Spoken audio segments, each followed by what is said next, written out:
Mirasee. I'm Casey Zeman, and you're listening to Making It. I run a business called EasyWebinar, and we help scale your sales and marketing through the power of webinars. I started off as like a creative. I was an actor, singer, and I never really had a job. I was never really good at doing what I was told to do. I was kind of a guy who lived in his imagination, like, what if I did this, or what if I could do this? And, I think that it kind of translated to when I was given some opportunities around, hey, starting an online business, and is it possible? And all these things that felt like a very new world. It was a new world and not many people were doing it. And it also felt, from a lot of perspectives, completely phony. So I had to wade through that. Is this real? And I had to also wade through the waters of me daydreaming. So I love the hope and possibility of it, while at the same time was hoping it wasn't a scam, because I thought it was a really great way to set up my life. My goal was to, be able to support my family and make money while I slept, I guess. I guess the whole idea was I didn't want to tie my time to my money. If I could avoid that, that was really the goal. I have a twin brother, and he and I were very, young creative actors. We loved writing and doing videos and stuff like that. We were pulling out video cameras and making a movie called The Ninja Dog Warrior. We were doing all sorts of stuff creatively. And also, I just have always loved entertaining, I think. And there was also a tinge of rebellion in me. However, my mom and my dad would both say that me and my brother were angels, which in all respects we were. However, we also did some dangerous stuff when we were kids. Like at the cemetery, there was one time when we were playing, some guys with salt guns, where they shoot salt pellets at you. They came out and started chasing us out of the cemetery at night, and I think hit my brother in the ankle, and we barely got out under the fence that we had cut open to get in there. So, I think I was always rebellious, and I think always a creative. And I think those two things made me also non-hireable, in the sense that traditionally, I just don't like authority figures. I do like authority figures if they are positive, energetic, and transformational leaders, but never petty leaders. I've always disliked that. I was always in my head, and I wasn't very good at the business side of things.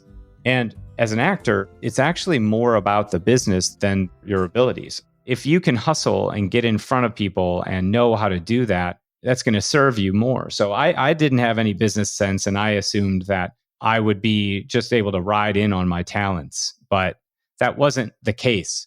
And after a while, I looked back and I was like, I'm 28, 29 years old or something like that. And I was still broke. I was still living on my girlfriend at the time, now wife. We had an air mattress in a 500 square foot studio apartment in Los Angeles, right?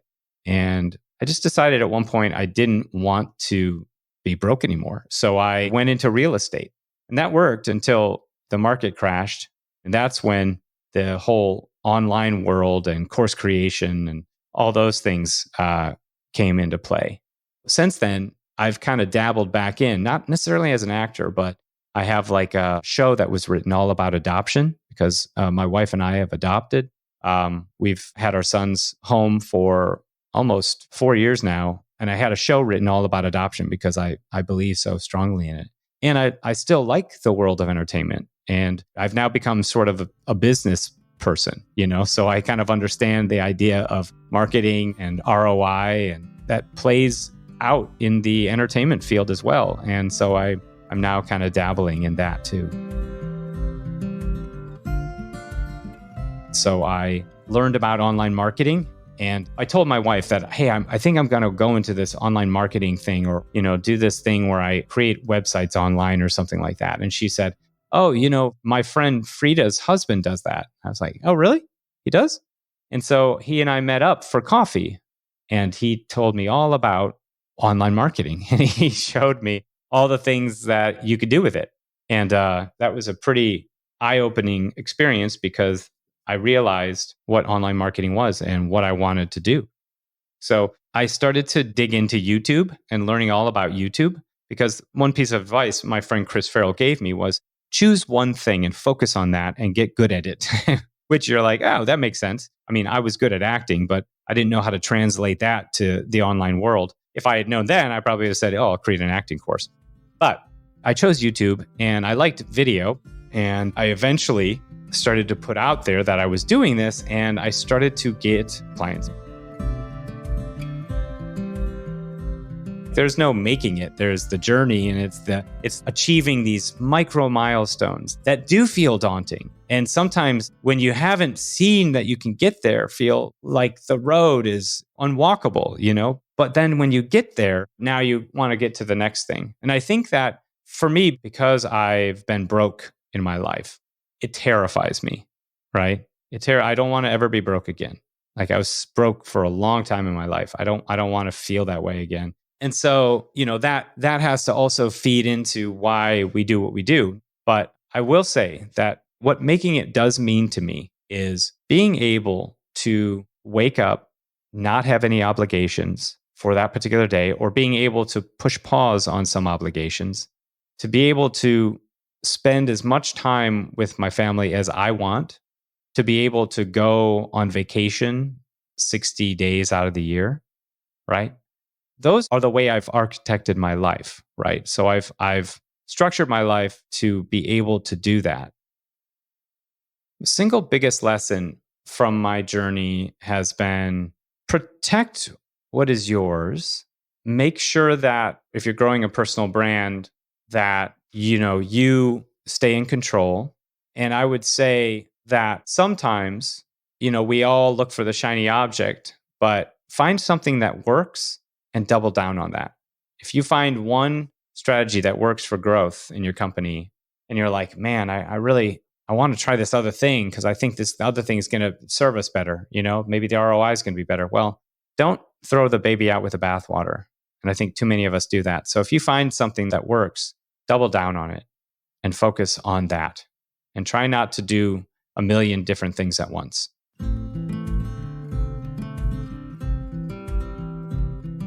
Making it means to me that you can support your family, you can enjoy the fruits of your labor, and you can start to be comfortable enough to be the person that maybe you want to be, and that your fear starts to go away a bit. And I think that making it means that you still have a lot to do.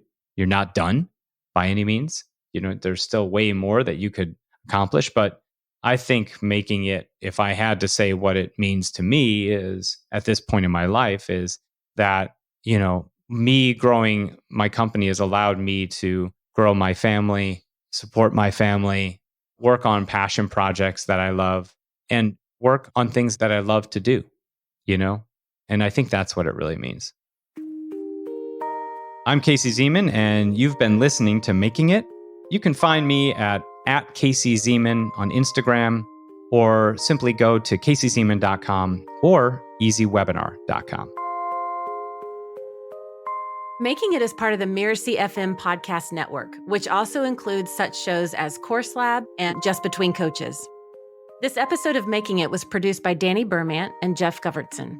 Cynthia Lamb is a supervising producer. Danny Inney is our executive producer. Post-production by Post Office Sound. So you catch the great episodes that are coming up on Making It, go ahead and follow us on Apple Podcasts, Spotify, or wherever you're listening right now.